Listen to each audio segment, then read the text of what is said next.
السلام علیکم ورحمۃ اللہ وبرکاتہ نحمد و نصلی علی رسول الکریم اما بعد اعوذ باللہ من الشیطان الرجیم بسم اللہ الرحمن الرحیم فانکحوا ما طاب لکم من النساء مثنی وثلاث ورباع وقال النبی صلی اللہ علیہ وسلم لا نکاح الا بولی۔ محترم سامعین، جیسا کہ گزشتہ اور سے پیوستہ کتاب النکاح کے ٹاپک کو بیان کیا گیا، جس میں سے چند مثال کا تذکرہ ہوا کہ لڑکی کی رضامندی بھی ضروری ہے، لڑکوں کی رضامندی بھی ضروری ہے، دوسرے کے منگیتر کو دیکھنا، ایک دوسرے کو دیکھنا بھی ضروری ہے۔ لیکن آج کا ایک خصوصی ٹاپک ہے لا نکاح الا بولی کے تحت سماج میں اکثر آج کل بیماری پائی جا رہی ہے کہ نوجوان لڑکے یا لڑکیاں ولی کے اجازت کے بغیر شادی رچا رہے ہیں،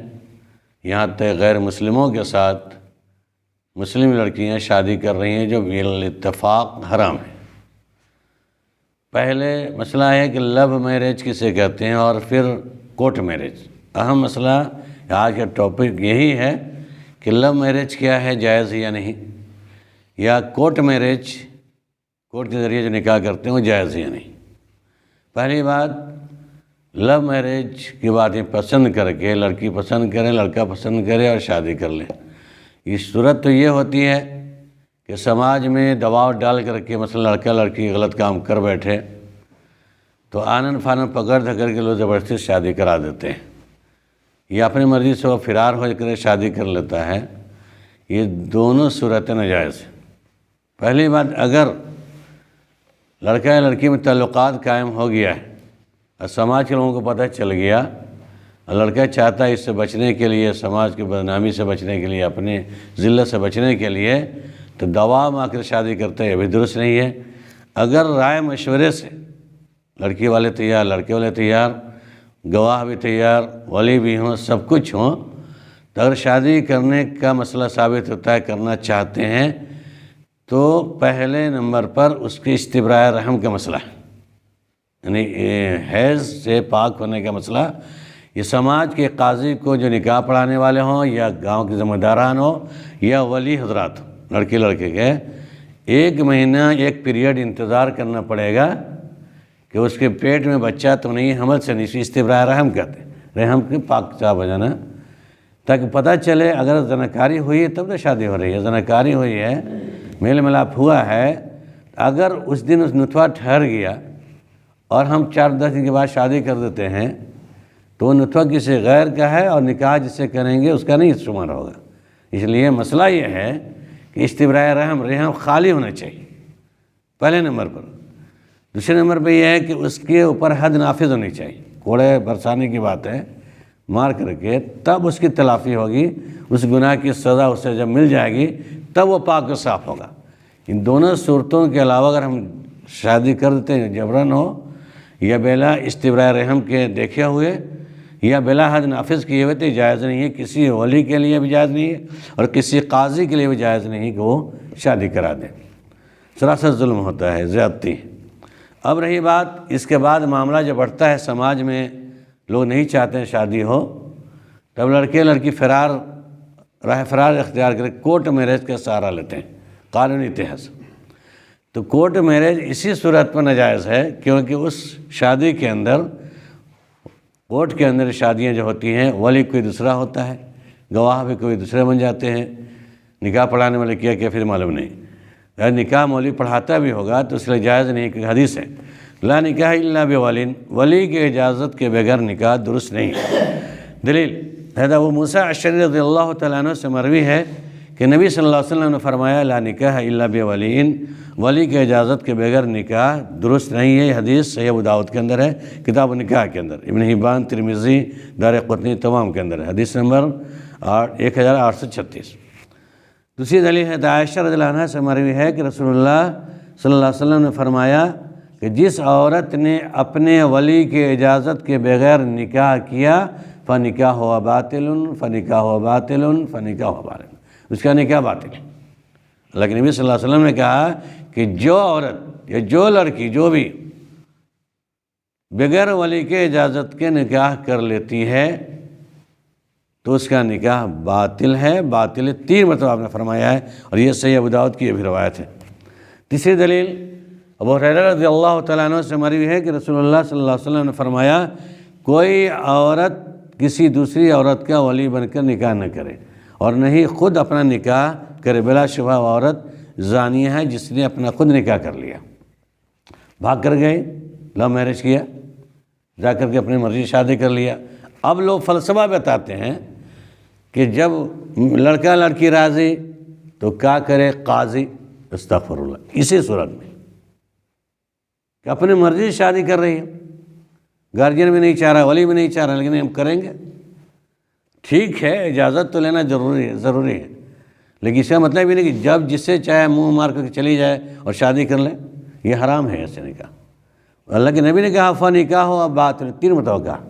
کہ جو لڑکی جو عورت اپنا خود نکاح کے ذمہ لے کے فرار ہو جائے، شادی کرے، تو ایک صورت یہ کہ اپنے آپ کو باہر نکلی ہے اپنی مرضی سے،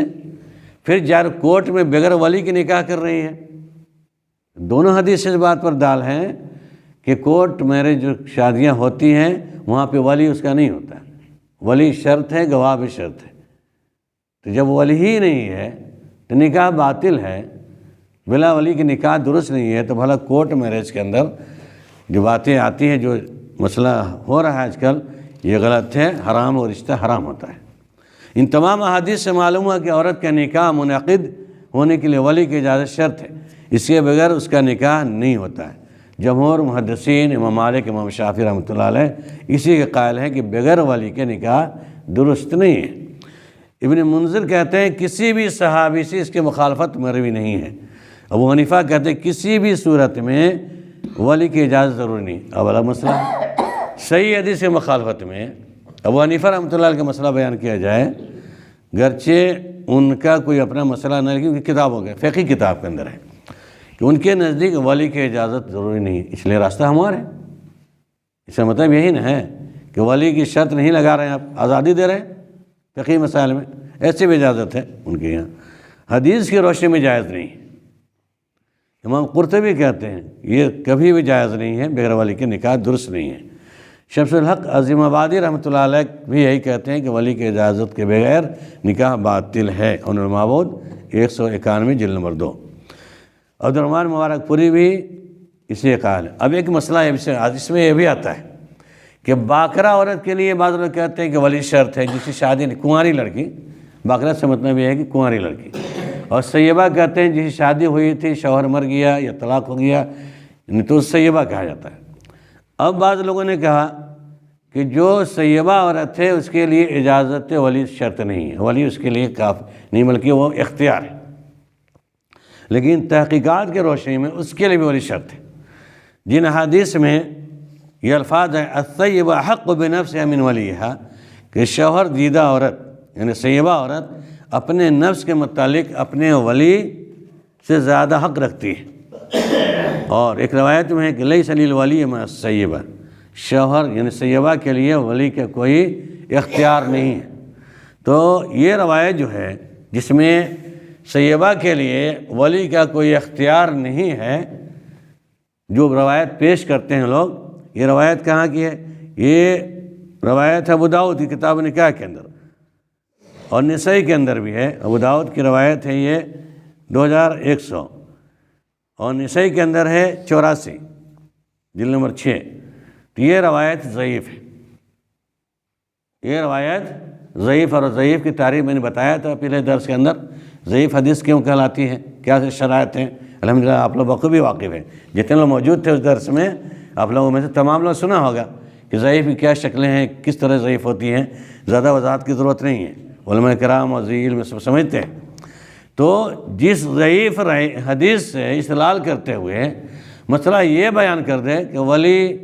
سیبہ کے لیے شرط نہیں اور پورا اختیار دے دے،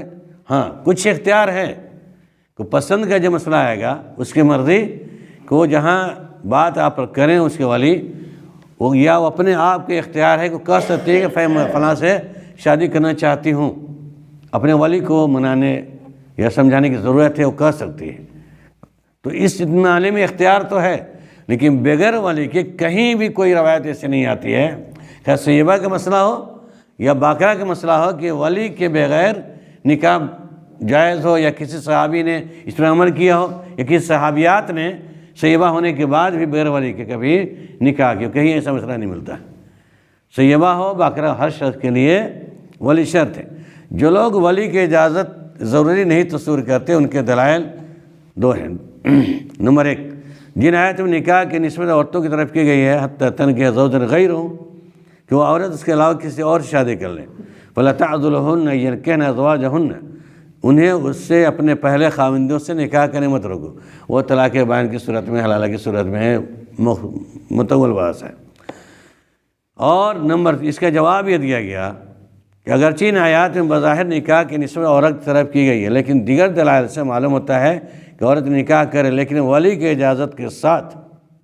اگر ان آیات کے بعد ولی کی اجازت کا حکم منسوخ ہو گیا ہوتا تو نبی صلی اللہ علیہ وسلم بتلا دیتے کہ سیبہ کے لیے کوئی ولی شرط نہیں ہے۔ حالانکہ ایسی کوئی روایت نہیں ملتی ہے جو آپ صلی اللہ علیہ وسلم نے سیبہ کی تخصیص کی ہو کہ اس کے لیے ولی کوئی شرط نہیں، بلکہ آپ نے کلی طور پر کہا لا نکاح الا بولین،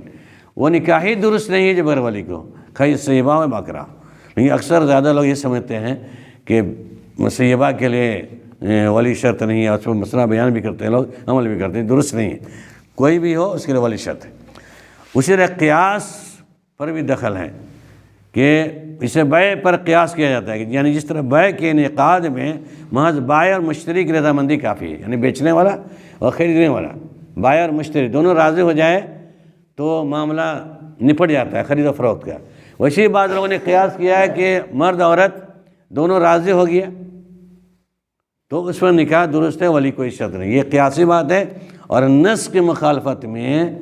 قیاس کا کوئی دخل نہیں ہے۔ شریعت میں قیاس کا کوئی دخل نہیں ہوگا نص کے مقابلے میں۔ جب نص موجود ہے کہ میرے ولی کی نکاح درست نہیں ہے تو پھر قیاس کی کوئی ضرورت باقی نہیں رہتی۔ واضح رہے کہ ولی سے مراد باپ، اور باپ نہیں ہے تو ان کی غیر موجودگی میں دادا، پھر بھائی، پھر چچا۔ اور اگر کسی کے دو ولی ہوں اور نکاح کے موقع پر اختلاف ہو جائے تو ترجیح قریبی ولی کو ہوگی، اور دونوں ولی برابر حیثیت کے ہوں گے تو اختلاف کی صورت میں حاکم ہونا۔ مثلا باپ مر گیا ہے، دو دادا ہے، باپ کے بعد ولی ہوگا تو دادا ہوں گے، چچا ہوں گے۔ ایک چچا کہے نا میں نکاح کرنا چاہتا ہوں، یہ کہے نہیں کرنا چاہتا ہوں، اب دونوں میں اختلاف ہو جائے اب کس کی بات مانی جائے گی؟ پھر دادا کو دیکھا جائے گا، دادا نہیں ہے تو انہیں قریب اولوں کو دیکھا جائے گا، ان دونوں اختلاف والے کو چھوڑا جائے گا، اور تمام گاؤں کے ذمہ داران کے ساتھ بیٹھنے کے بعد بھائی ایک ولی کہہ رہا ہے کہ نہیں، دوسرا کہہ رہا ہے کہ ہاں چچا میں سے، اب لڑکی جس کے طرف حمایت کر دے کہ نہیں ہمارا ولی یہی ہے، ہم انہی کی بات مانتے ہیں، تو قاضی اس کو فیصلہ دے کر کے شادی کرائے گا۔ یا دونوں میں اختلاف مسائل کوئی صورت نہ ہو تو سماج کے اندر جو نکاح کے لیے اس کے جو حاکم وقت ہوگا، امیر ہوگا سماج کا، وہاں پر جیسے بحث ولی کے گامزن ہوگا اور عوام کے لوگ گواہ ہوں گے، اس طریقے سے نکاح۔ بہرحال یہ تمام صورتیں ہیں، یہ سماج کے اندر ہی شکلیں نظر آتی ہیں، لیکن کورٹ کے اندر یہ تمام صورتیں مفقود ہوتی ہیں، لہذا نہ تو لو میرج جائز ہے اور نہ کورٹ میرج جائز ہے۔ جو لوگ کرتے ہیں وہ زناکاری بدکاری کو بڑھاوا دیتے ہیں، اور ایسے گارجین کو سترک رہنے کی ضرورت ہے کہ یار کوئی لڑکی بھاگ کر جاتی ہے اور شادی کر لیتی ہے تو ٹھیک ہے، وہ اپنا کر لیا، دین دنیا دونوں برباد کر لیا، تو ایسے گارجین کو ایسے گھر میں لڑکی کو لانے یا داماد کو لانے کی قطعاً اجازت نہیں ہے۔ ایک دم بھگا کر باہر کر دینا ہے، جب تک سزا نافذ نہیں ہوا، اور شادی شدہ نہیں تھی تو کوڑا برسایا جائے گا، اور شادی سیبہ تھی، شادی شدہ کرنے کے بعد جو بھاگی ہے تو اس پر تو رجم کی صورت ہے، مطلب بال بچے کو چھوڑ دیا اور چلیے کورٹ میں نے شادی کر لیا دوسرے عورت کے مرد کے ساتھ، تو اس کے بغیر رجم کے اللہ تعالیٰ اس کو معاف کرنے والا نہیں۔ سماج میں کیا ہم معاف کر دیے ہیں، توبہ کر لیں، توبہ زبردستی کیوں؟ اس کے تلافی کے لیے توبہ نہیں ہے، توبہ وہ سیدھے جیسے کرے اللہ سے معافی مانگے، لیکن اس کی کوڑے برسانے کے متحد نافذ کرنا پڑے گا۔ یہ صورتیں کہیے گا سماج ہمارا نہیں ہے، حکومت ہماری نہیں ہے، سب لیکن نکاح کرنے کا جو مسئلہ ہے کم سے کم اس کی استبراء رحم کا مسئلہ اس کو دیکھ لیجئے، اس کی عدت کو دیکھ لیجئے، مہینہ یہ پاک صاف ہو جائے، پھر توبہ کرے،